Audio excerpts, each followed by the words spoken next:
vale a pena. E eu vou dar as boas-vindas para o meu amigo, Dr. Sérgio. Seja bem-vindo. Oi, Cíntia.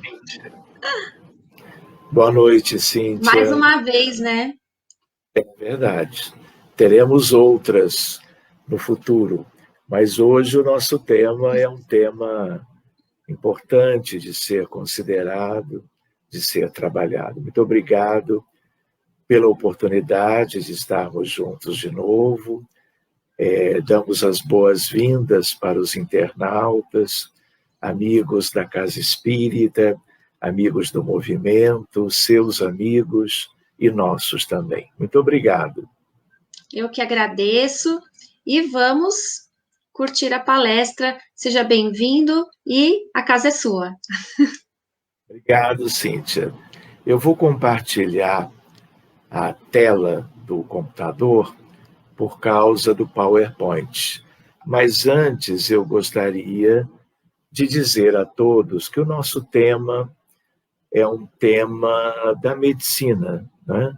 Da psiquiatria infantil. É um tema relativamente novo na história da humanidade, eu poderia dizer, na história da própria medicina.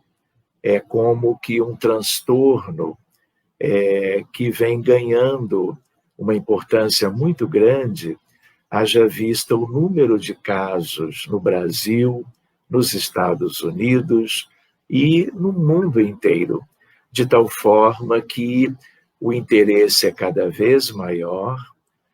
Os mais importantes fóruns da psiquiatria mundial abrem sempre um espaço importante para pesquisas e discussões entre os colegas médicos e outros profissionais da área da saúde mental, de um modo geral.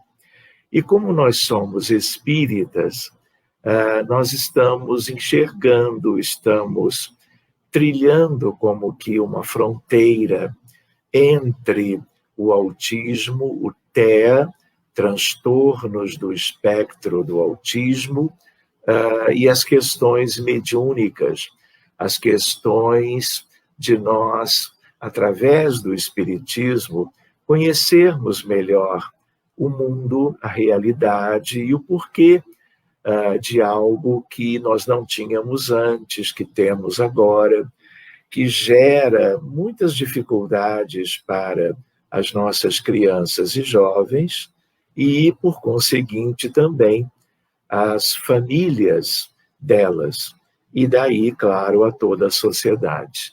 Nós estamos aprendendo, nós estamos estudando, nós sabemos muitas coisas, mas não sabemos tudo ainda, e tudo isso ainda dependerá de todo um futuro em que nós vamos, seja em termos a partir do conhecimento doutrinário espírita, seja a partir da medicina, da psiquiatria em geral e da psiquiatria infantil em particular. Então, vamos conversar um pouco a respeito e eu vou, então, utilizar como que um roteiro a partir de inúmeros slides. Eu também gosto de dizer, amigos queridos, que este é um tema para um seminário. Então, a Cíntia combinou comigo que nós teríamos mais ou menos 1 hora para conversarmos. Eu já brincaria dizendo que o ideal era que fôssemos até a meia-noite, mas talvez nós pudéssemos ver algumas questões e deixaríamos outras para o futuro. Por quê? Porque é um tema que nos ocuparia com inúmeros detalhes interessantes e, claro, para isso nós teríamos que ter um tempo próprio, né? Então, nós colocamos ali autismos e espectro autista, porque a ideia de espectro é a ideia de uma variabilidade, de uma, como que, tipos diferentes de crianças com manifestações muito variadas, que têm em comum determinados detalhes, mas é um espectro em que nós temos questões particulares, como certas síndromes, e nós temos, ao mesmo tempo, como sempre em medicina, casos leves, casos moderados e casos severos ou graves. E tudo isso vai demandar todo um tipo de abordagem até multidisciplinar para que nós possamos cuidar bem de todas elas e de todos os jovens. Lembrando que o Espiritismo, ele traz uma contribuição, a meu ver, inestimável, única para o entendimento e para o melhor tratamento, a melhor abordagem destes casos, em que, na maioria, nós temos crianças e jovens. Não é? Então, vamos adiante. Eu gostaria de lembrar com vocês que autismo é um transtorno do neurodesenvolvimento de base genética. Ou seja, se você perguntar para um colega não espírita, ou se ele é espírita, ele prefira responder sobre o que seja o autismo baseado na psiquiatria propriamente dita, nós diríamos assim, é um problema neurológico, é um problema do neurodesenvolvimento, e há, por exemplo, eu tenho pacientes em que nós temos gêmeos, trigêmeos, ou temos um casal com 2, 3 ou 4 casos de idades diferentes, não gemelares, e com, portanto, vários casos na mesma família. Isso sugere uma causa genética, mas nós precisamos lembrar que as causas genéticas existem aquelas que têm a ver com a hereditariedade, que a coisa passa, seja o problema médico qual for, de pai para filho, de pais para filhos, mas existem as mutações em que os pais não carregam geneticamente nada para aquela questão e de uma hora para outra vem uma mutação e esta mutação é que vai gerar para aquela criança o quadro de autismo.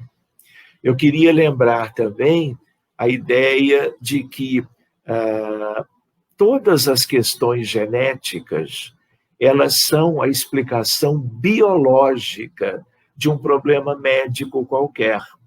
E tudo que é problema genético, biológico, diz respeito ao corpo físico. E nós aprendemos que o corpo físico, ele é a vestimenta transitória da alma imortal, não é? E que este corpo físico se liga à alma a ele, através do elemento de ligação, que é o perispírito. Então, para todas as doenças que possam ter uma causa genética bem determinada, ainda assim, essa é uma visão estreita, é uma visão superficial, limitada, para quem só enxerga o corpo físico. E nós sabemos que tudo de importante que transborde para o corpo, que recaia na estrutura biológica do ser, vem da alma imortal, que é a essência da vida humana. De tal maneira que uma outra ideia é lembrar que, por exemplo, assim como a depressão é uma pandemia de doença mental que está no mundo inteiro. Todos os países do mundo, a depressão é um problema de saúde pública para cada um desses países. De tal maneira que nós entendemos que existem causas biológicas para nós explicarmos a depressão. Mas depressão, como aqui, as causas são espirituais e no espírito devem ser tratadas. É a mesma ideia para fora das doenças mentais. O câncer, as doenças neurológicas degenerativas, as doenças cardiovasculares, as doenças digestivas, renais, as doenças hematológicas, os tumores linfáticos, tudo isto está no corpo. Mas de onde vem? Tudo que tem a ver com doença e sofrimento é próprio de um mundo de provas e expiações e tem a ver com as dificuldades humanas, espiritualmente falando, que nos acompanham a marcha evolutiva há milênios. Depois nós vamos abordar algumas questões. Então, eu poderia dizer que o autismo é um transtorno, vamos dizer, que tem início nas questões espirituais. A genética vem a reboque da locomotiva que é o espírito imortal. Então, é do espírito que, através do perispírito, os transtornos passam e se manifestam na vida física e, portanto, alterando a biologia. Porque essas alterações biológicas, elas são importantes, elas justificam as manifestações clínicas, tanto de um paciente com depressão severa, como de um paciente, por exemplo, com um transtorno do espectro do autismo em caráter moderado. Por isso que no título eu coloquei uma visão médica e espírita. E a ideia é de que daqui a 10 anos nós vamos ter uma visão melhorada, porque, como eu disse também no início, nós estamos conhecendo melhor isso tudo, nós estamos aprendendo sobre tudo isso, mas já avançamos muito e depois eu vou contar algumas experiências para vocês. Então, tudo começou com este pesquisador médico chamado Leo Kanner. Há 78 anos atrás, 1943, ele rotula certas crianças, ele pesquisou 11 delas e viu que elas tinham características semelhantes, diferentes de outras patologias mentais infantis ou da juventude. E aí ele organiza isto. Esse é o trabalho da ciência. Esse é o trabalho do cientista, do médico, que pesquisa e descreve a enfermidade. E depois o mundo inteiro, a ciência toda, vai ampliando os horizontes e vai aperfeiçoando aquela que foi a primeira descrição. Então, ele é o grande pioneiro. Então, reparem, essas 11 crianças tinham uma dificuldade de se relacionar com as outras pessoas, mesmo aquelas em família, dentro do próprio lar. Havia uma repetição de palavras, é o que a gente chama de ecolalia, a ideia de uma espécie de uma gagueira, né, que é muito típica quanto às nossas crianças, e as chamadas estereotipias, com movimentos anormais, repetitivos. Então, foi isso que ele notou. Então, repara, quando nas primeiras observações havia uma perspectiva de que teríamos 1% das crianças e adolescentes de todas as crianças de um país qualquer, e, portanto, do mundo. Isso, então, já naquela época, trazia uma ideia de milhares e milhares de crianças, meninos e meninas, né?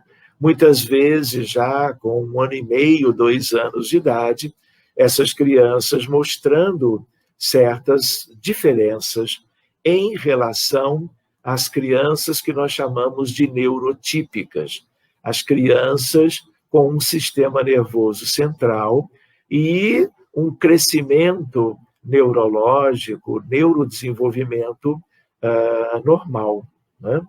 Então, as estatísticas variaram muito nos últimos 20 anos, e tudo isso vem se aperfeiçoando. Mas qual é a ideia?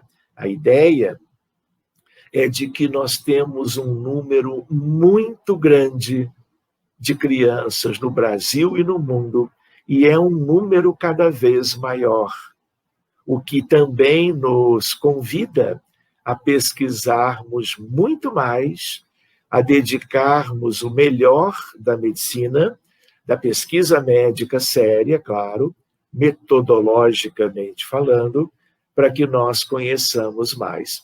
E aqui fica uma ideia para nós que somos espíritas. Uma coisa é o que diz a neurologia infantil, a psiquiatria infantil, com colegas da área que não conhecem o espiritismo. Outra visão é a visão em que nós mesclamos as questões que o espiritismo nos possibilita com o que nós temos pela medicina e pela própria ciência médica e pela própria experiência pessoal de colegas de cuidarmos destas nossas crianças. Para vocês terem uma ideia, esta é uma figura que é uma curva que descreve algo, no caso, o aumento do número de pesquisas, que também traduz o interesse da ciência médica, mas que também mostra o aumento do número de casos. É uma curva exponencial. Eu vou fazer uma analogia. Triste, mas a curva exponencial é uma curva de cálculo e de matemática que descreve o crescimento rápido de algum fenômeno da natureza. E nós estamos vivendo o drama mundial, e muito claramente no Brasil, da pandemia. E o número de pessoas que têm morrido nas últimas semanas é sempre cada vez maior. De tal maneira que há também uma triste curva exponencial de crescimento do número de pessoas desencarnando, dia após dia, a curva média de casos, de tal maneira que é uma curva exatamente como aquela. De tal maneira que a primeira onda tinha uma modalidade, tinha uma forma. A segunda onda no Brasil tem também uma curva exponencial. Voltando para o autismo, a ideia qual é? Quando esta figura foi elaborada, nós estávamos em 2014. Há 7 anos atrás, o CDC, que é o Centro de Controle de Doenças em Atlanta, nos Estados Unidos, na Geórgia, é o mais importante centro de controle de doenças da América. Naquela altura, nós tínhamos um caso de uma criança com autismo para cada 68 crianças nascidas normais. Há 25 anos, nós tínhamos uma criança com autismo para cada 15 mil.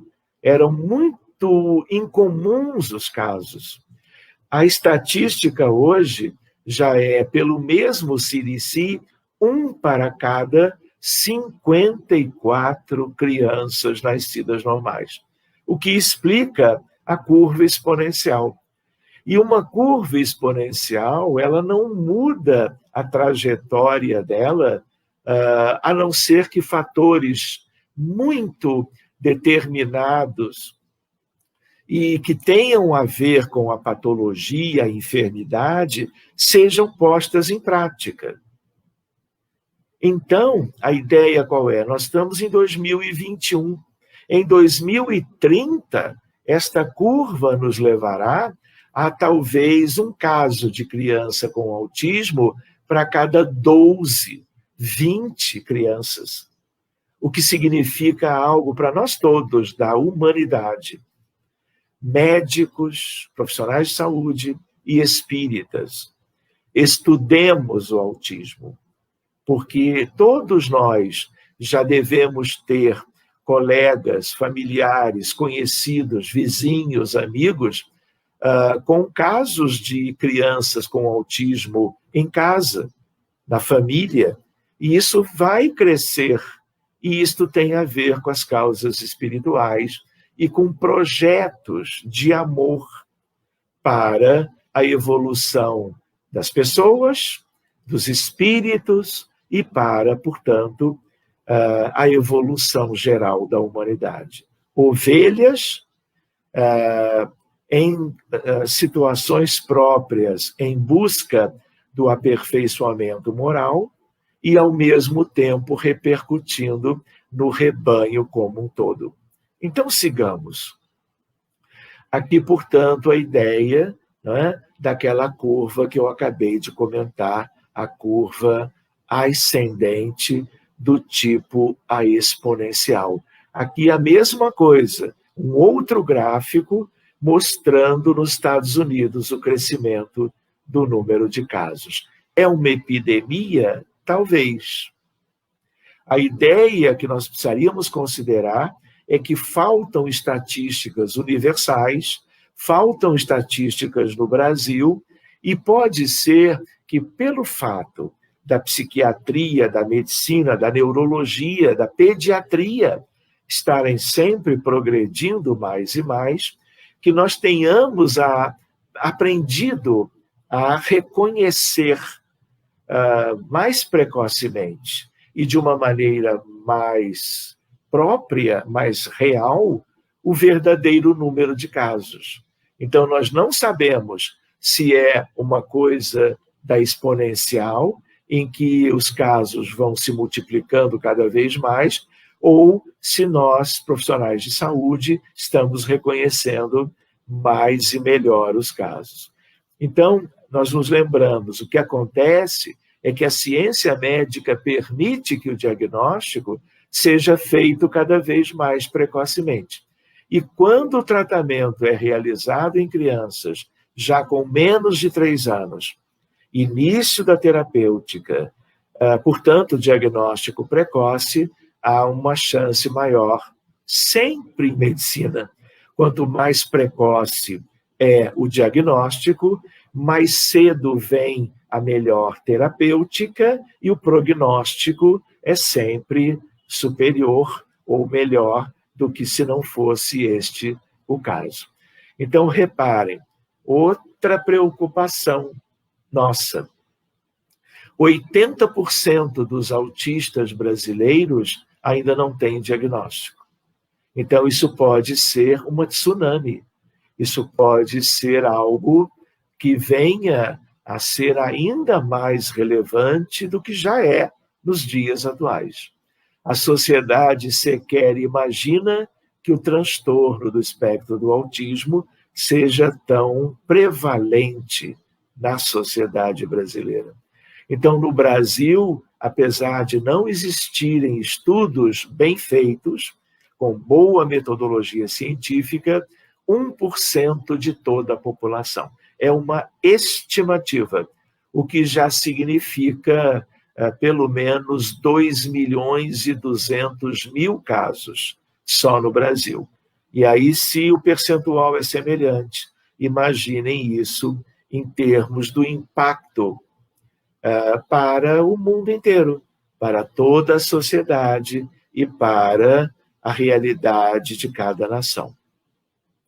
Ou seja, temos aproximadamente 2 milhões de autistas em nosso país, requerendo, aguardando diagnóstico e a melhor abordagem terapêutica. E aqui é que nós vamos hoje, com vocês, podemos entrar no sentido de que tudo aquilo que se progrediu pela medicina é uma coisa. Mas quando você oferece tudo o que há de melhor, ainda assim o impacto é relativamente, vamos dizer assim, pobre. Agora, quando nós entendemos o sentido espiritual e buscamos uma abordagem espírita, tudo é diferente, como vocês vão ver comigo ainda hoje. Então, reparem, vejam uma ideia estatística. Se eu juntar todos os casos no Brasil, por exemplo, mas isso é válido para qualquer lugar, com algumas variações, claro. Diabetes infantil, HIV na infância e todos os tipos de câncer da população pediátrica, eu tenho mais crianças dentro desse espectro do que se eu somar isso tudo. O que também nos dá uma ideia da importância de nós estudarmos o tema. Como médicos de várias especialidades, como psicólogos, como fonoaudiólogos, como fisioterapeutas e outros que estão tentando colaborar, ajudando as crianças a melhorarem as suas condições pessoais e clínicas. O autismo é um grave problema de saúde pública.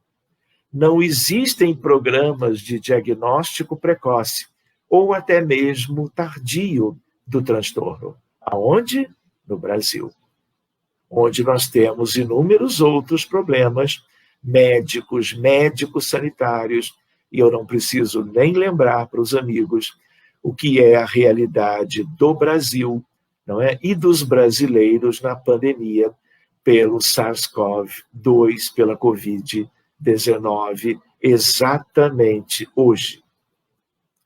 Faltam centros especializados, há carência de profissionais devidamente capacitados para o tratamento específico, bem como um sistema público de financiamento para fazer frente aos altíssimos custos relacionados ao tratamento e à educação das nossas crianças com autismo. Vale a pena nós vermos como já de 20 anos para cá, estudando o cérebro das crianças que morreram de outros problemas, mas que tinham autismo, examinando os cérebros delas, nós encontramos várias anormalidades. Da mesma forma que em todas as outras questões de doenças mentais, de transtornos psiquiátricos, se você tiver tecnologia, se você tiver instrumentalidade investigativa para perscrutar a realidade do sistema nervoso central, você sempre vai encontrar algo. No passado não se encontrava nada, porque os métodos de investigação não tinham acuidade para chegar às coisas mínimas que estes cérebros apresentam. É assim na esquizofrenia, é assim no alcoolismo, é assim na bipolaridade, é assim em todas as enfermidades mentais. Então, a diminuição dos neurônios espelho foi um aspecto pioneiro no sentido de que são neurônios importantes para o aprendizado por empatia, em que a criança enxerga alguém fazendo alguma coisa e ela repete através do acionamento desses neurônios e ela vai aprendendo pela convivência. Então, ela tem dificuldades, em parte, por causa disso. Algo que nós chamamos em neuroanatomia as mini-colunas corticais, elas são extremamente importantes num cérebro neurotípico e nas crianças com autismo, nós temos uma importante mudança, redução das chamadas mini-colunas corticais, desorganização do córtex pré-frontal e dos lobos temporais, diminuição da conectividade interhemisférica pelo corpo caloso. O que é isto? Todos nós, humanos, e os animais também, os mamíferos todos, por exemplo, temos dois hemisférios, o direito e o esquerdo. E entre os dois nós temos fibras que mudam de lado. Essa estrutura chama-se corpo caloso.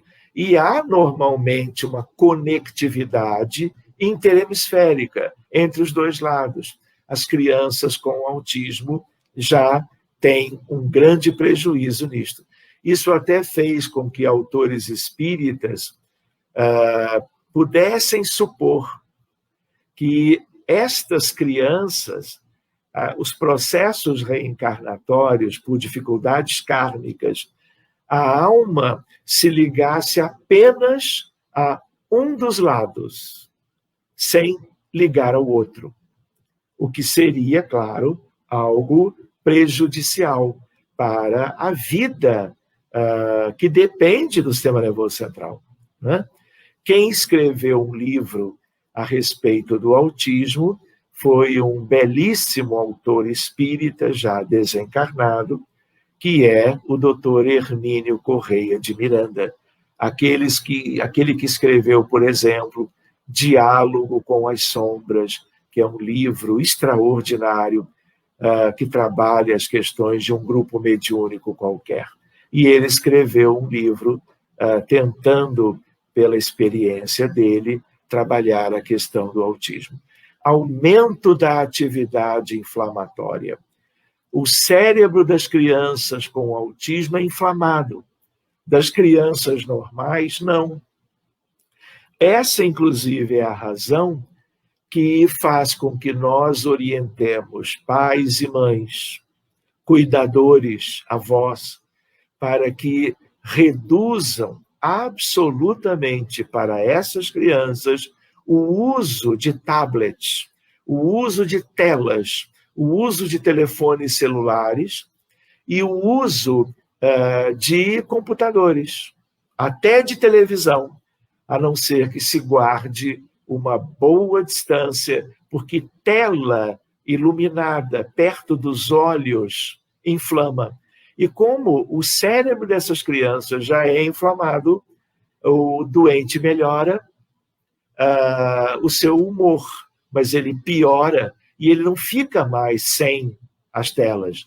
Então, é preciso orientar os pais para que nunca utilizem, a não ser de uma maneira extremamente bem dosada, ou então as crianças fiquem completamente longe das telas conhecidas hoje em dia pelas crianças todas do mundo.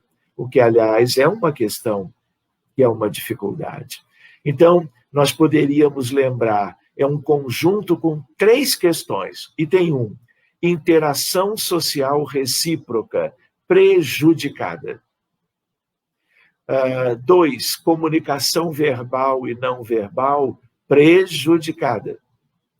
Comportamentos repetitivos e estereotipados e que variam de um contínuo, daí a ideia da palavra espectro, não é? De formas brandas até formas severas, como vamos ver. Então, usando a pirâmide, a ideia de problemas de linguagem, comportamentos repetitivos e a dificuldade da socialização. Aqui a mesma ideia para marcar bem. Isso significa que os comportamentos são comuns entre todos os indivíduos do TEA. O que muda é a intensidade das manifestações e a gravidade de cada acometimento. Outra coisa importante para nós é a ideia da variação de gênero. Curiosamente, algo que tem uma explicação espiritual, espírita, mas não tem uma explicação biológica, médica, psiquiátrica. Afeta 3 a 5 vezes mais os meninos do que as meninas. Mas parece que as meninas tendem a ser portadoras de casos mais graves. Eu vou fazer um parênteses, e eu não vou generalizar, mas nós estamos cuidando de crianças dentro do espectro do autismo há mais ou menos 10 anos, no Centro Espírita, nas reuniões mediúnicas de assistência espiritual dos seus contextos espirituais.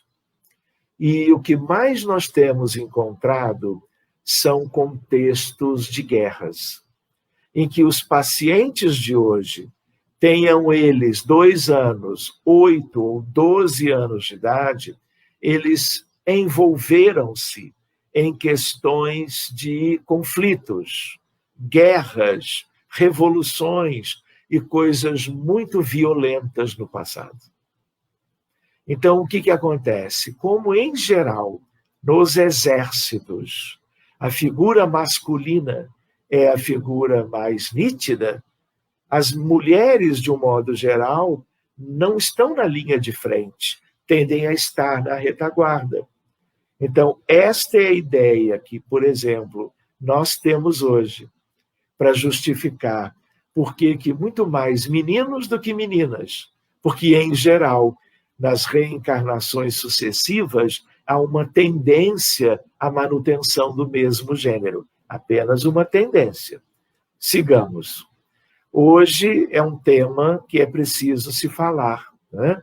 Então, dependendo do ano da revista, dependendo se ela é científica, se ela é leiga, nós encontramos ideias diferentes. Então, uma revista só sobre autismo, de tal maneira, uma em cada 110, como eu disse para vocês. Hoje, uma para 54. Provavelmente, hoje mesmo, uma para 48. Por quê? Porque a curva é aquela de crescimento exponencial. Uma revista Veja, que eu tenho aqui comigo, né, O Novo Mundo do Autismo, quando se procurava, de maneira interessante, com alguma base científica, mostrar para a sociedade brasileira algo informativo sobre o autismo. Reparem, esta é mais recente, a Turma da Mônica, falando a respeito das crianças com autismo. Para que isso seja ventilado, é preciso estudar, conversar, é preciso buscar trabalhar essa questão. Então, esse foi um exemplar para se conversar, né, com Maurício de Souza a respeito das nossas crianças de uma maneira lúdica. Outra ideia para nós é a ideia que esta figura enseja. Ela é geral para a medicina. A medicina contemporânea, vamos chamar assim, acadêmica, ela só trabalha com o corpo físico.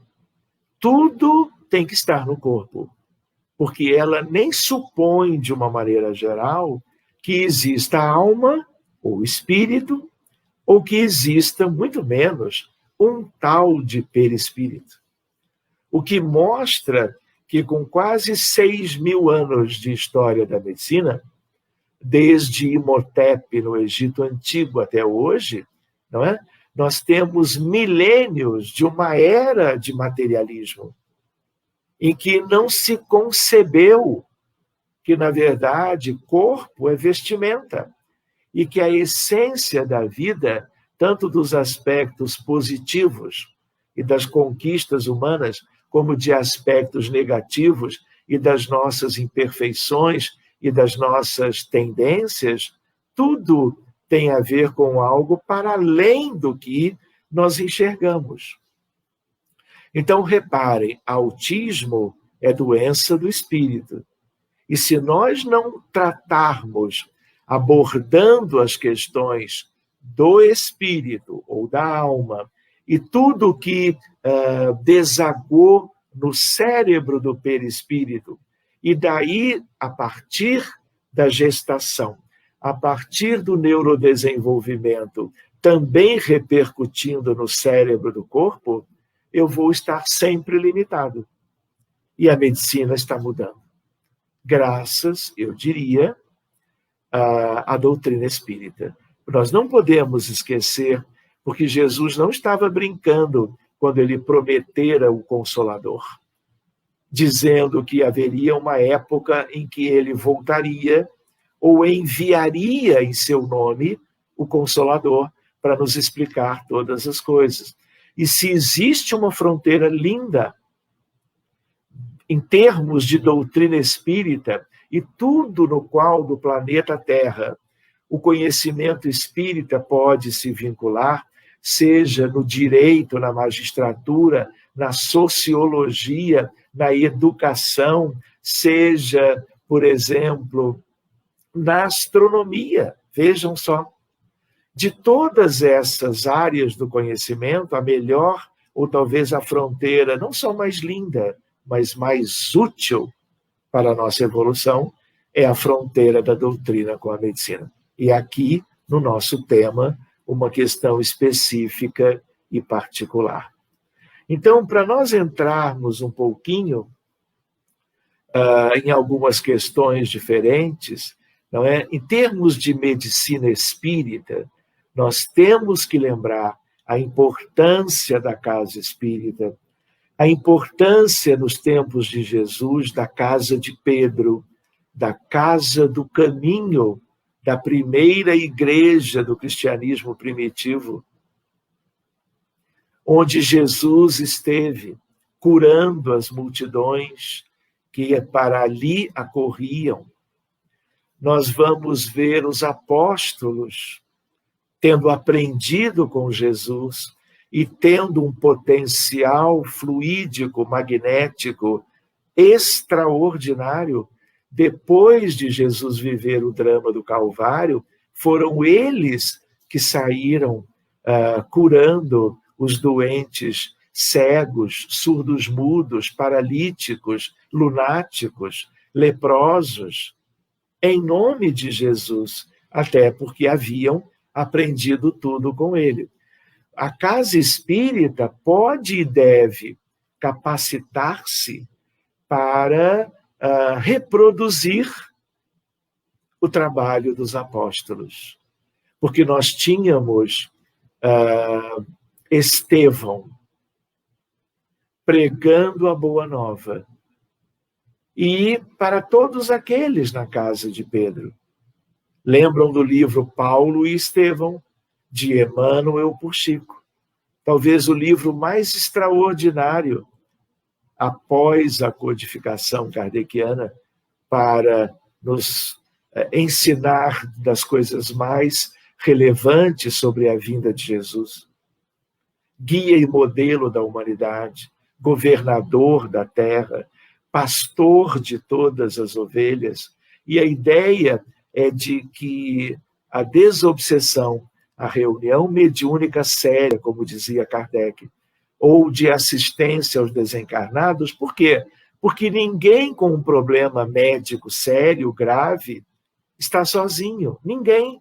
Há sempre um contexto espiritual causador, mantenedor, e lembrando algo que é uma reflexão. Em geral, os doentes de hoje, das mais variadas patologias humanas, pode ser um diabético grave, um hipertenso severo com problemas renais por consequência, pode ser um paciente com câncer de mama, pode ser alguém com uma leucemia ainda criança, né, requerendo um transplante de medula óssea. Nada disso é casual, tudo isso é causal. E o autismo também é. Então, em geral, os doentes são hoje enfermos, mas foram os algozes em vidas passadas. Uma, duas ou inúmeras. Agindo repetidas vezes contrariamente às leis de Deus. Causa e efeito, amor, justiça e caridade. Esse é tema para um outro estudo, né? As leis de Deus e a medicina. Enfim. Um outro aspecto é a fluidoterapia, é o passe, mas não é o passe para o trabalho público com a fluidificação das águas, é o passe terapêutico, é o passe para os doentes que buscam o acolhimento fraterno na casa espírita e vão receber a melhor indicação para isto ou para aquilo. Então, o binômio da medicina da alma espírita, desobsessão, para encontrarmos os espíritos ligados a cada caso e podermos cuidar deles todos. E, em segundo lugar, e como uma consequência natural, a fluidoterapia, para devolver e substituir, como dizia Kardec, as moléculas malsãs por moléculas sãs. Lembram disso? Quando ele tratou no Livro dos Médiuns sobre a mediunidade de cura, sobre o magnetismo de cura. Muito bem. E, claro, a outra questão já de caráter preventivo, a evangelização e a reforma íntima, a educação dos sentimentos. De tal maneira que fluidoterapia espírita, no plano físico, nós podemos organizá-la de várias maneiras. E como nós temos uma infinidade de pessoas buscando as casas espíritas, antes da pandemia, claro, hoje a maioria das casas estão ou fechadas transitoriamente ou adaptadas às questões ligadas ao isolamento social, né? Mas antes da pandemia, nós poderíamos ver casos e casos em reuniões semanais, bissemanais e assim por diante, para acolher as pessoas todas. Isso veio do mundo espiritual, porque em nosso lar nós vemos, por exemplo, André Luiz, recém-desencarnado, junto de outros, recebendo o magnetismo de cura de perispírito para perispírito, né? A partir da imposição de mãos por Clarencio, como todos viram isto na obra. Muito bem, eu estou olhando aqui, são 9h25, eu acho que eu vou mostrar alguns casos, se vocês me permitirem, antes de nós encerrarmos, imaginando que no mais tardar, com mais uns 15 minutos, nós pelo menos poderíamos ver alguns casos ilustrativos desta medicina da alma, e algo que pode ser útil para nós. Muito bem, desobsessão, fluidoterapia, lembrando da mediunidade como tesouro instrumental da medicina da alma. Esse é um caso curioso, eu não tenho as imagens, porque ele já é relativamente antigo, foi o primeiro caso que nós cuidamos há tempos atrás, o Carlinhos. Uma filha, na época, tinha uma professora de dança que chegou triste na aula. A minha filha, Joana, ela percebeu, perguntou o que havia, e a tia diz, olha, eu tenho um sobrinho, filho da minha irmã, e ele tem um diagnóstico de algo diferente, ele é autista, e nós todos estamos muito preocupados. E aí ela explicou para Joana sobre a deficiência de comunicação verbal e não verbal, introspecção, timidez e ansiedade, sem resposta a tratamento médico, gerando uma verdadeira comoção na família. Muito bem, e a Joana, mesmo garotinha, ela já frequentava as nossas reuniões mediúnicas de desobsessão com uma proposta de cuidar das questões espirituais que envolviam doentes de todo tipo, de tudo que nos chegava em termos de diagnósticos diferentes em medicina. E aí, o que acontece? Ela disse assim, olha, meu pai tem uma reunião que eu também frequento, você gostaria que eu levasse o caso do seu sobrinho para ele ser atendido pela reunião, pela equipe? Ela falou, claro, agradeceu, e ela só disse assim, olha, mas os pais não podem saber, porque eles são católicos estritos e eles não podem nem ouvir falar de coisas de espíritos. E aí a Joana diz, não tem problema, eu conheço isto, não se preocupe. E aí, numa terça-feira à noite, naquela época nós trabalhávamos dentro de um hospital universitário importante na cidade do Rio de Janeiro, que é o Hospital Pedro Ernesto, Hospital Universitário Pedro Ernesto, da Universidade do Estado do Rio de Janeiro. As nossas reuniões eram numa sala, num ambiente próprio. E aí nós abrimos o caso, como eu costumo dizer. Então, o Carlinhos, atendido à distância, porque ele estava em casa, eu preciso de nome completo, idade e endereço. Às vezes, uma imagem. Constatou-se obsessão complexa. Se nós estudamos o livro dos médiuns, nós vamos ver Allan Kardec estudando a questão da obsessão e dividindo entre obsessão simples, fascinação e subjugação. Lembram disso? Outra maneira de nós dividirmos obsessão simples e complexa. Complexa é quando há vários aspectos somados e são muito mais comuns. Então, o paciente, o Carlinhos, estava aprisionado no passado. Eu podia tirar as aspas, porque ele reencarnou, já tendo 8 anos de idade, um jovenzinho, portanto, né, com o diagnóstico médico de autismo, e ele estava como que prisioneiro de um grupo de espíritos a quem ele havia feito mal, e havia um chefe, e ele não queria libertá-lo, porque ele era o antigo algoz. Pois bem, ele estava cobrando uma dívida kármica. E aí, como ele estava numa curva espaço-tempo no passado, quando ele se desprendia um pouco desta ideia de um aprisionamento e estava um pouco mais em casa, mas ficava arredio nos cantos da sala ou do quarto, com uma comunicação interpessoal muito pobre, quando ele olhava para os pais, ele não via os pais atuais. Ele via os pais numa franja de onda da curva espaço-tempo no passado. E aí ele ficava atônito, porque a figura dos pais no passado era a figura de antigos algozes, de antigos malfeitores, que o haviam feito sofrer. Aí que ele não queria ficar em casa.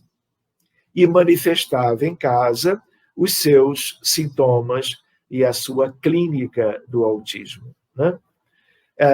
Então, reparem, a alma enferma mantinha-se desdobrada, vivendo no mundo espiritual, não efetivando a sequência do processo reencarnatório. Vocês todos sabem que a reencarnação começa na concepção. A alma se liga ao embriãozinho, não é? Desde o início. E a ligação vai sendo progressiva, construída no intervalo de dias, semanas e meses até o nascimento. Mas mesmo depois do nascimento, há uma progressão até mais ou menos, como se supõe, até os 7 anos de idade. Só que ele ficava meio que trancado naquela questão antiga. Pois bem, com apenas uma reunião de tratamento, o espírito foi doutrinado, aquele que era o cobrador da dívida, e a alma enferma esclarecida, como assim? Era uma criança encarnada no Rio de Janeiro. Nós a desdobramos, trouxemos para a reunião, e ela se manifesta numa médium ao meu lado. Interage comigo, eu com ela, como se fora um desencarnado qualquer, porque a essência da sua vida foi trazida pelos benfeitores com este objetivo.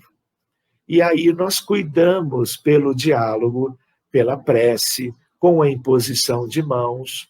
Ele reconheceu, ele já havia se arrependido, Ele gostou imensamente de toda aquela abordagem, e quando eu disse para ele que ele iria voltar e teria uma nova perspectiva agora, quando voltasse a se unir melhor ao seu corpo físico, ele me disse assim: eu gostaria tanto de esquecer tudo isto, porque volta e meia eu me lembro dos males que eu havia feito. Eu disse: não se preocupe, nós vamos cuidar disso agora mesmo. Então, existe uma técnica, existem recursos fluídicos que têm uma expressão: despolarização dos estímulos da memória. Não tem disco rígido? Você não pode deletar desse disco rígido determinados arquivos? Foi o que nós fizemos. Quando nós fazemos isto, o espírito adormece imediatamente. E aí ele adormeceu e foi levado de volta para exatamente acoplá-lo bem, como nunca, desde o nascimento, ele havia acoplado até então. Enfim, no dia seguinte, vejam só, a Joana recebe um telefonema da professora de dança, e a professora diz mais ou menos assim: Joana, o que vocês fizeram? E o tom de voz da professora foi um tom assim, que a Joana ficou pensando: será? O que foi que aconteceu? E aí a Joana respondeu: nada, tia, nós só rezamos. E aí a tia falou: puxa, mas que reza é essa de vocês? Por quê? Aí ela explicou: a criança acordou no dia seguinte, completamente modificada, com o desaparecimento de quase todos os sintomas de autismo. A melhora continuou acontecendo nos 2 meses seguintes, e assim se mantém há quase 12 anos. Esse foi um primeiro caso, já há bastante tempo atrás, portanto, e o número de casos que chega na casa espírita, não só a nossa, mas em tantas outras, tem sido um número muito grande. Então, eu comentaria com vocês, é uma doença, um transtorno mental que, neste caso, era grave, de causa desconhecida pela medicina e sem tratamento específico. O caso revela aspectos espirituais, eles sempre existem, e, uma vez tratados, resultaram em acentuada melhora do quadro clínico. Desde então, diversos outros casos. Posso mostrar esse caso para vocês? Este é um caso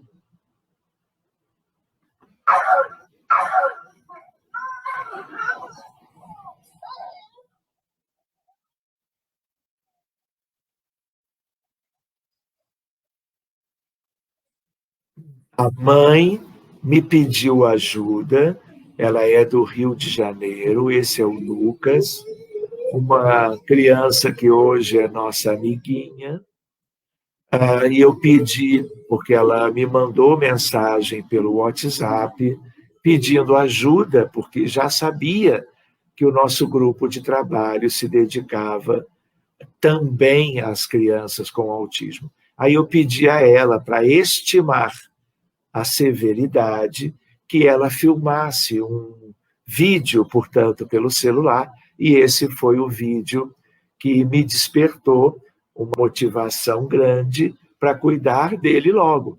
Ele não está de castigo, ele não está fazendo, como alguns poderiam chamar, manha, ele não estava com fome, ele não estava reclamando de nada, ele é assim desde os 2 anos de idade. Conheci os pais, um casal muito querido. Cuidamos, eu não vou entrar nos detalhes, mas resumidamente, guerra.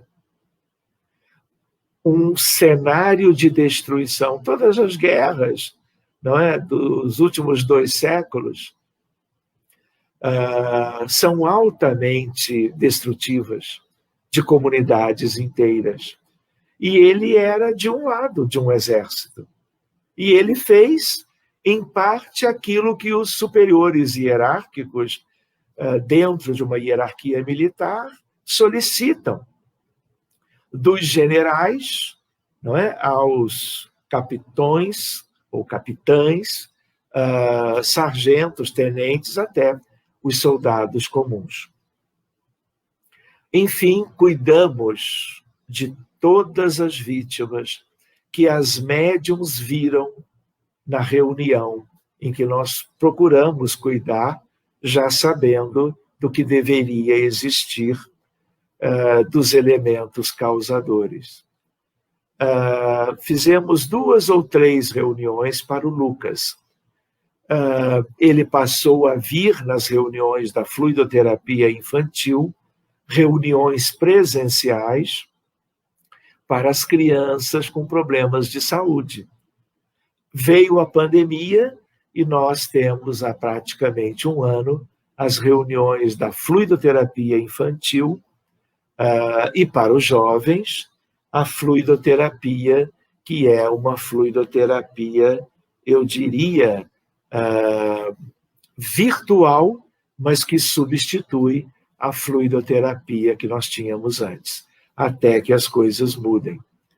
Muito bem, depois da primeira reunião, ele já era uma criança diferente, aqui no colo da avó e aqui no colo da Juliana, que é a sua mãezinha.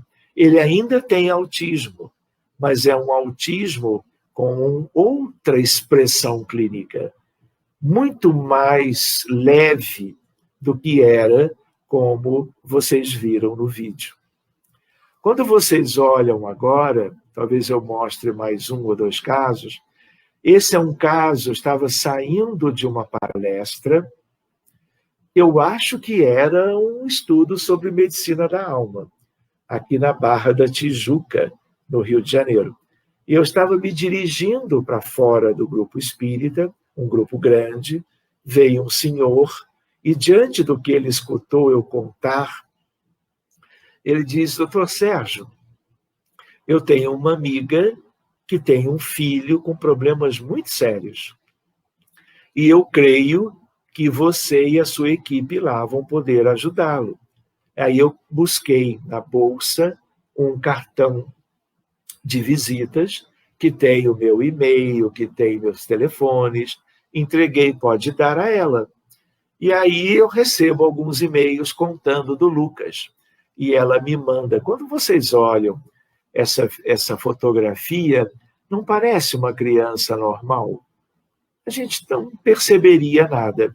E aí eu perguntei, você não tem um vídeo? Grava um vídeo e me envia para eu ter uma ideia melhor. Então, o nome dele é Lucas também, Rio de Janeiro, 4 anos, retardo mental, crises graves de agitação psicomotora, ansiedade, agressividade, movimentos anormais dos braços.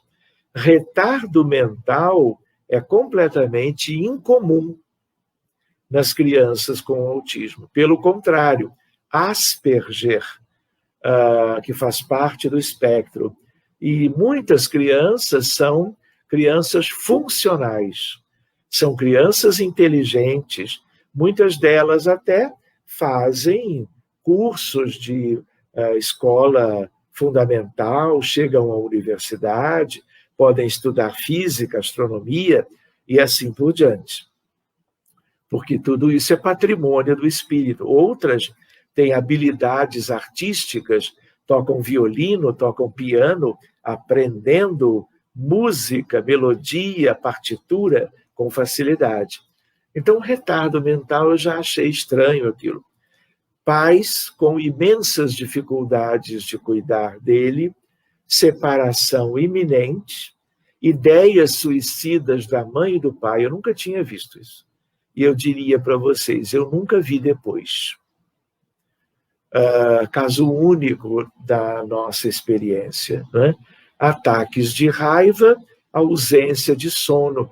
Quando eu soube que havia ausência de sono, eu já imaginei, isso não é autismo.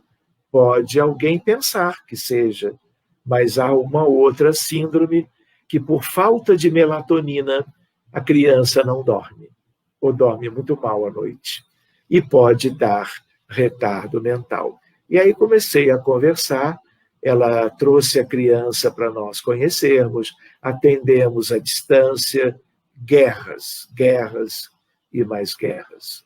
Cuidamos de todas as vítimas que os médiuns foram vendo gradativamente. E aí eu vou mostrar para vocês o vídeo que ela fez pelo celular.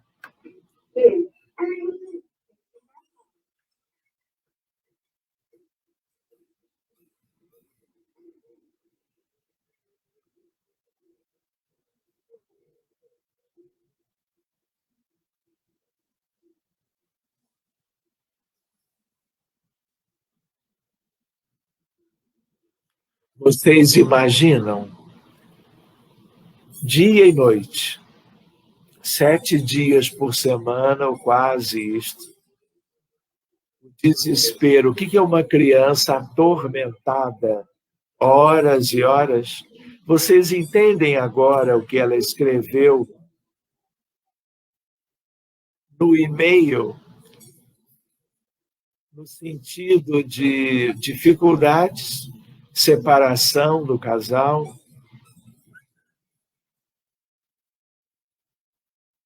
Muito bem, cuidamos dele no primeiro momento. Antes ela deixou no e-mail: as atitudes do Lucas vêm nos assustando muito, em virtude de seus ataques quase que diários, que são acompanhados de explosões de muita raiva, nos quais ele se agride, agride os que estão ao lado e também tenta quebrar a casa toda. Hoje, ele tem somente 4. E ainda conseguimos segurar suas explosões, mas temo pelo futuro.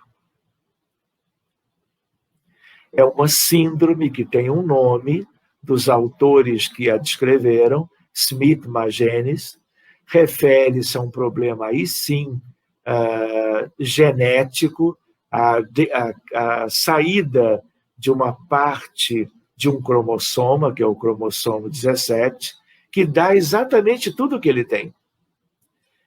Um caso, vejam a raridade, um caso para cada 25 mil crianças nascidas. Muito incomum, muito mais raro do que o autismo. Mas, se o colega não tem experiência, ele pode trocar. Por isso, ali, difícil o diagnóstico, porque ela é muito rara, e os colegas pediatras, psiquiatras infantis, eles não têm vivência. Autismo é diferente. O número de casos é grande. Hoje em dia, todo mundo tem uma certa experiência clínica. Vejam no que nós abrimos na desobsessão, na vida anterior. Ele era o recente chefe da máfia siciliana. Assassinatos, tortura, centenas de vítimas, algumas em estado deplorável, outras com ódio e desejo de vingança. Tudo isso foi tratado numa primeira reunião. Nas outras reuniões, vieram outras questões. E como é que nós utilizamos o quê? Campos magnéticos preenchidos de amor e luz. Um dia podemos ver isto. Resgate de todos, melhora das condições físicas e psíquicas daquelas vítimas todas, às centenas, como eu coloquei ali. Encaminhamento para um hospital lindo, lá em cima, que nos dá cobertura, e desligamento fluídico do paciente. Hospital no mundo espiritual, numa cidade astral, vamos dizer, nos moldes de nosso lar. Pois bem, melhora imediata de alguns sintomas, atenuação das crises e um espírito vendo que eu queria continuar outras vezes cuidando, um espírito muito preparado, relacionado a esses atendimentos que nós estamos realizando há muitas décadas, ele diz: filho, ele não pode ser curado agora. Do tipo, contenha-se, estamos cuidando, ele já ganhou muitos benefícios de todas as equipes e agora ele vai seguir o seu curso. Hoje ele tem transtorno obsessivo compulsivo de grau moderado e está ainda em tratamento, para que a gente tenha uma ideia de um diagnóstico diferente.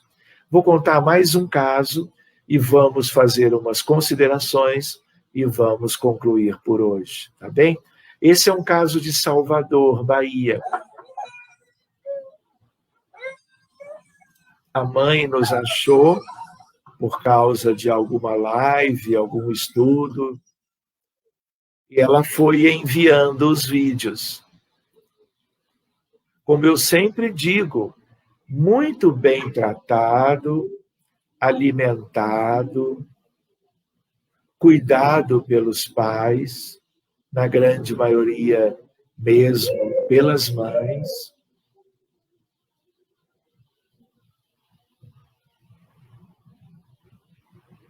Não é porque ele foi contrariado, é da própria síndrome.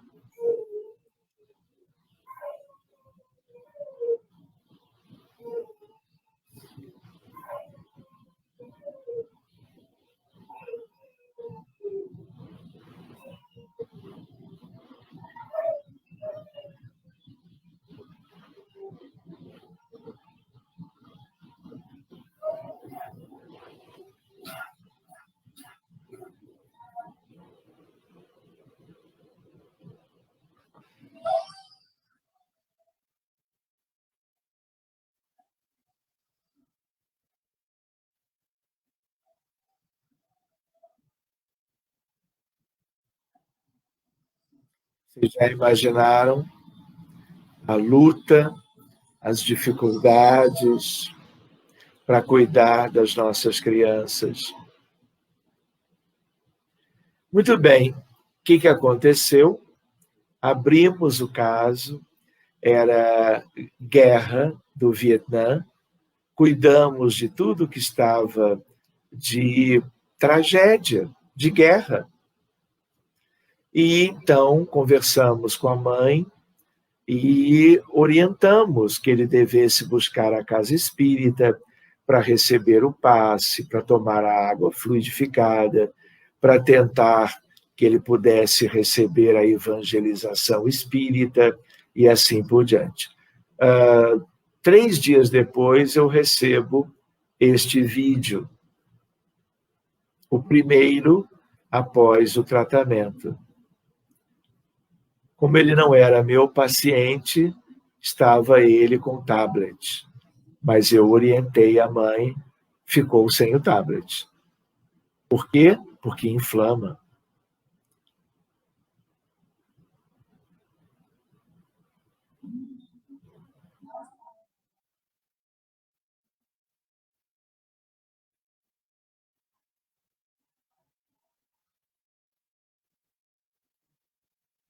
Primeiro sorriso do Guilherme, pelo menos registrado, né?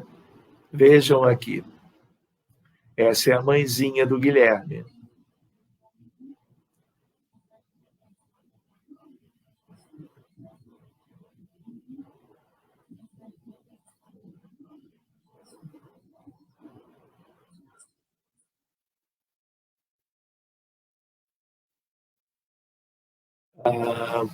Conto mais um caso?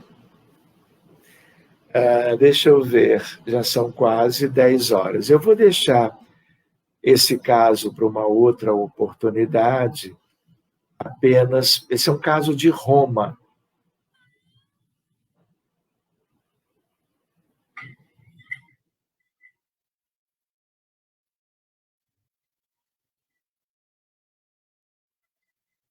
Esse é o pai do Rafa.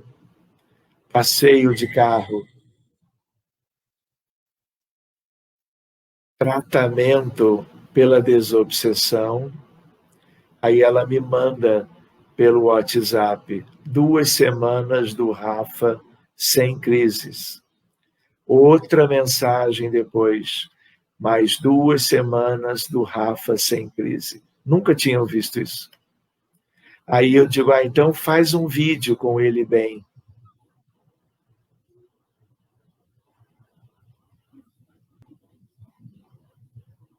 Esse é um caso de cura.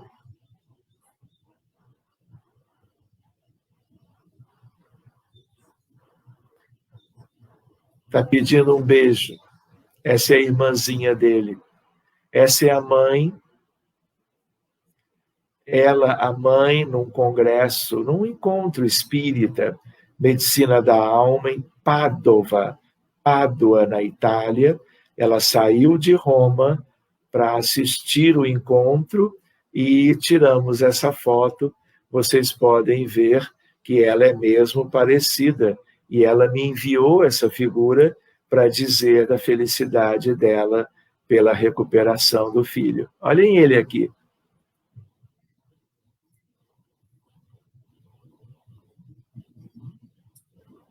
Esse foi um beijo para o tio Sérgio. Muito bem, só para concluir, temos estado em congressos mundiais de psiquiatria. Nós não estamos em março de 2021, hoje é 19. Na semana passada, o 20º Congresso Mundial, ele ia ser, no ano passado, na Tailândia, em Bangkok, mas a pandemia não permitiu, ele foi virtual e nós enviamos uma pesquisa, na verdade foram 2, mas uma delas exatamente sobre abordagem espírita do autismo. E aí eu coloquei a influência dos desencarnados nos pacientes com transtorno do espectro do autismo e os benefícios de cuidar dos espíritos através da mediunidade. Nossas idas começaram em 2008, aqui foi em Beijing, na China, aqui foi recentemente, em 2019, em Lisboa, Portugal. Fomos levando as contribuições, fomos a Jerusalém, levando também. Vejam a apresentação oral em Jerusalém. A influência dos desencarnados na doença mental, no caso aqui, no transtorno do espectro do autismo. Congresso aqui no Rio de Janeiro, internacional sobre autismo, foi em 2019. O tema que me coube, amor como terapeuta, junho de 2019. Então, nós vamos ficar por aqui, lembrando de Kardec, lembrando do Evangelho de João. Nisto todos reconhecerão que sois meus discípulos, se vos amardes uns aos outros. É a ideia de uma medicina em que o amor faz toda a diferença. Muito obrigado, meus amigos, e eu fico agora, como que por conta de vocês, à disposição para ficarmos, vamos dizer, até a hora que vocês desejarem. Sérgio, tem algumas perguntas, eu vou tentar resumir. Autismo leve, tem alguma coisa a ver com crianças índigo? Olha, eu vou aproveitar para trazer uma consideração. A pergunta, eu entendo a razão dela, né? Porque no autismo leve, elas são crianças funcionais e, eventualmente, elas podem ser mais inteligentes num aspecto ou no outro, né? Eu acho que nós temos que ter cuidado com essa terminologia de crianças índigo, de crianças cristal. porque nada disto é tipicamente científico. São presunções até razoáveis, como se fossem visitas de espíritos mais preparados. É claro que uma criança dentro do espectro, ele pode ter toda uma habilidade para certas tarefas, para certas questões que sejam muito interessantes. Mas eu não faria, de hoje em diante, não é, ou já há algum tempo, o uso dessa expressão de crianças índigo, de crianças cristal. Eu preferia uma coisa mais médica, mesmo que você possa, para cada criança, em dúvida se ela tem o transtorno ou não, que ela seja avaliada por um colega experiente. Tem a ver também com a carência de vitamina D3? Ou alguma má formação devido à falta de vitamina? Olha, a princípio não. Se fosse tão simples assim, nós já estaríamos com o número de casos em redução, porque há inúmeras hipóteses, A, B, C ou D, porque são hipóteses, porque todos se debruçam para tentarem encontrar algo de bom que ajude a explicar, para também ajudar na terapêutica. Já imaginou que coisa boa se nós descobríssemos que todas elas teriam um déficit vitamínico qualquer? Faríamos uma suplementação de todas as gestantes, indistintamente, para evitar o autismo. Mas nada disso é sólido. São meras suposições. O óleo CBD. Olha, O que você acha? essa é uma alternativa terapêutica para determinadas crianças com autismo, né? Então, diante de um cenário de poucos resultados, de inúmeras sugestões de eventuais recursos benéficos, este é um deles. Então, é um leque de itens. Só que, no geral, como tudo isso são ações que tratam a periferia ou superficialmente, nós estamos muito longe das causas, porque elas são espirituais.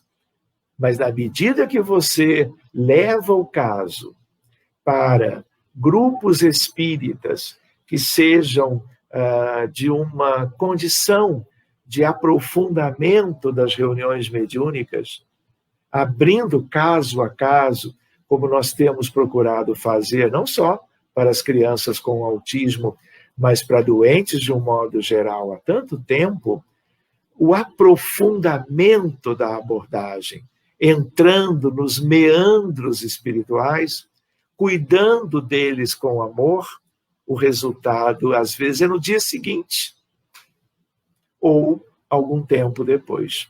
Então, existem crianças com autismo que têm convulsões, então você talvez precise usar medicações contra as convulsões, você pode usar canabidiol, não é? No sentido de elementos derivados da maconha para controle das convulsões, mas tudo ainda está em aberto. Tudo, de certo modo, é válido, mas há uma dificuldade muito grande. E as equipes são multidisciplinares. A gente oferece tudo. Eu tenho colega que treina gatos a partir de gatos seus em casa, porque um gato no lar de uma criança com autismo pode ajudá-la no sentido de limites, de adequações, de interações, mas tudo isso ainda ou são itens de todo um conjunto daquele leque, porque tudo isso está cuidando de efeitos. ou tentando cuidar de efeitos. Quais são as causas? Espirituais. Então, na medida que nós mudamos o foco para as questões espirituais, tudo muda. Não só no autismo, mas muda em tudo.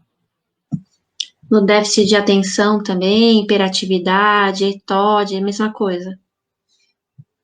Tudo isso nós temos que lembrar que as causas são espirituais. Agora, variando os diagnósticos psiquiátricos em função do que a gente encontra de variabilidade dos contextos espirituais, mais graves, menos graves, e assim por diante. Quero agradecer, doutor Sérgio, que nem você falou. E umas 2, 3 horas aí de palestra, de bate-papo, tirando dúvidas. Quero agradecer imensamente. Seria assim, eu vou brincar. Eu devo ter apresentado uns 60 slides de 150. Então, existiriam outros aspectos para nós abordarmos. Mas eu acho, Cíntia, que o que seria assim válido para despertar o nosso interesse, o interesse do público, de pessoas que conhecem casos de crianças com autismo, porque isso é uma semente de luz, a luz da doutrina espírita. E se esse mundo precisa de alguma coisa, e a medicina em especial, e as nossas crianças com autismo ainda mais, são as luzes da doutrina, não é? Nos dando ferramentas. A mediunidade aqui, Cíntia, é o tesouro instrumental de uma nova medicina. Quero agradecer. Acho que valeu para mim, valeu para todo mundo, né? Porque realmente tem crescido os casos de autismo, né? Cíntia, quanto mais nós nos prepararmos do agora, da atualidade para o futuro, nós vamos poder acolher melhor as crianças que ainda virão, e virão muitas. Existe, por exemplo, estudo que nós fizemos outro dia dos efeitos da pandemia na condição mental das crianças com autismo. Porque tudo ficou mais difícil durante todo este ano e está difícil até hoje. E tudo que se buscava fora, a dificuldade é maior. Mas, enfim, oremos. Vou deixar uma ideia. Nós mantemos a fluidoterapia infantil para as crianças e jovens. Os casos que nós mais temos participando pelo Zoom é o de crianças dentro do espectro. Então, eu posso deixar depois contigo. Aliás, você tem, não é, o nosso WhatsApp. Se mães ou pais, avós ou cuidadores quiserem que as suas crianças sejam beneficiadas por esses recursos sobre os quais nós comentamos, é só fazer contatos. Não é? Nós temos que trabalhar isso, oferecendo a semente que nem